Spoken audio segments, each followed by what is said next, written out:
तब्बल 18 महिन्यानंतर का होईना नागपूर इम्प्रूव्हमेंट ट्रस्टनं कंत्राटी कामगारांच्या वेतनवाढीचा निर्णय घेतलाय। राज्यातल्या स्थानिक स्वराज्य संस्थेच्या 2 लाख कंत्राटी कामगारांना वाढीव वेतन मिळत नाही अशी बातमी महाराष्ट्रावरनं गेल्या आठवड्यात दाखवली होती। याची नागपूर इम्प्रूव्हमेंट ट्रस्टनं अर्थात NITनं दखल घेतली। शनिवारी NITनं वेतनवाढीचा निर्णय घेतला। या निर्णयामुळे नागपूर विभागातल्या 2000 पेक्षा जास्त कंत्राटी कामगारांचा फायदा झालाय। या निर्णयामुळे कामगारांचा पगार आता 7 ते 9 हजारांनी वाढल्याची माहिती कामगार संघटक सिद्धार्थ प्रभुणे यांनी दिलेली आहे।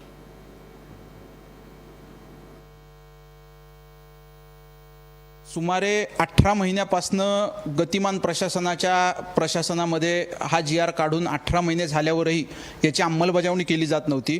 30 तारखेला महाराष्ट्रवननी बातमी दाखवल्यावर 3 तारखेपासून NIT आता अंमलबजावणी करणार आहे आणि यामुळे NITवर महिन्याला सुमारे 2 ते 2.25 कोटी रुपयांचा बोजा पडणार आहे।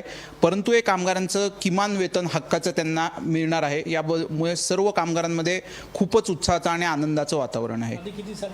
गतिमान प्रशासनाला आता तरी जाग यावी आणि फक्त 18 महिन्यानंतर का होईना सर्व महानगरपालिका, नगरपरिषदा, नगरपंचायती यामध्ये ह्याची अंमलबजावणी होऊन लाखो कामगारांना आता तरी न्याय मिळवून द्यावा अशीच आमची महाराष्ट्र सरकारकडे हात जोडून विनंती आहे।